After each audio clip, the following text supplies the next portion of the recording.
Magandang hapon, narito na ang mga balita sa inyong PRTV News Break. Ibinunyag ni Attorney Raymond Palad na hinihintay nila ang isa pang testigo na posibleng magbigay ng kanyang sworn affidavit kaugnay sa kanyang nalalaman sa pagkuha ng pera sa Pogo at pag-deliver ng pera base sa kautusan umano ni Vice President Sara Duterte. Sinabi pa ni Attorney Palad na legal counsel ni Ramil Madriaga ang self-confessed bagman umano ng pangalawang Pangulo na kasamang nakakulong ang posibleng magpapatotoo sa pahayag ni Madriaga. Mayroon din itong mga larawan at video ng mga transaksyon at inaantay na rin lang ito ang mga text messages na anyay kausap si Vice President Sara Duterte.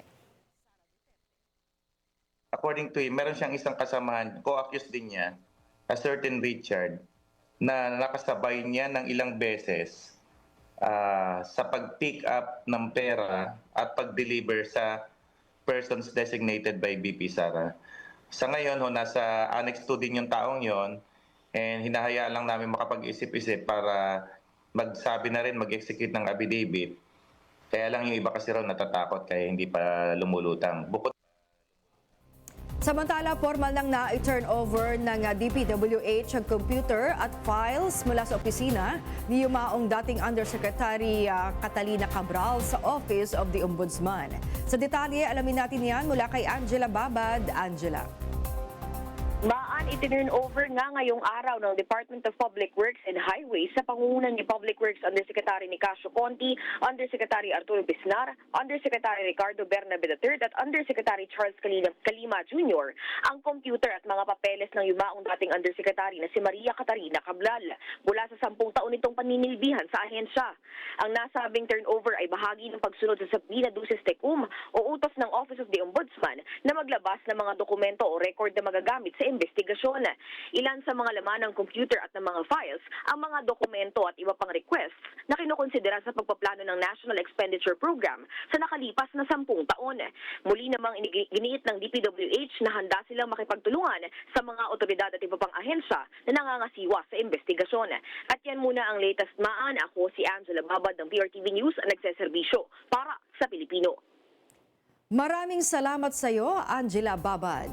Walang holiday furlough na aasahan sina Contractor Pacifico Curly Vizcaya II at 3 pang dating Department of Public Works and Highways Engineers na nakakulong sa Senado dahil sa pagkakaugnay sa anomalya sa flood control projects. Sinabi ni President Pro Tempore Panfilo Lacson, hindi nila hahayaan ang holiday furlough dahil na rin sa security concerns.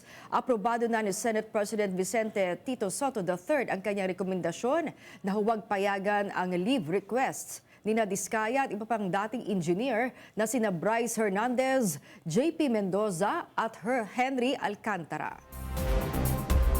Abangan ang PRTV News year-end special na pagsubok at pagsulong. Mapapanood ang Part 1 sa December 25. Webes po yan, araw ng Pasko. At ang Part 2 sa December 26, Biyernes. Ito ay mula 5:30 hanggang 6:30 ng gabi. May replay ito ng December 30 at 31. Ipapalabas sa lahat ng PRTV Prime Media, DZMM Radio Patrol sa East 30 at FM Radio Regional Stations. At yan ang mga balita na kalap ng inyong PRTV News Break. Live kami sa Free-to-Air, Beam Channel 31, Signal Channel 31 at sa YouTube. Tumutok din sa aming social media accounts sa Instagram, Facebook at TikTok sa @PRTV Prime Media. Abangan ang mas komprehensibong balitaan sa Arangkada Balita mamayang 5:30 ng hapon. Ako po si Maan Macapagal. Magandang hapon.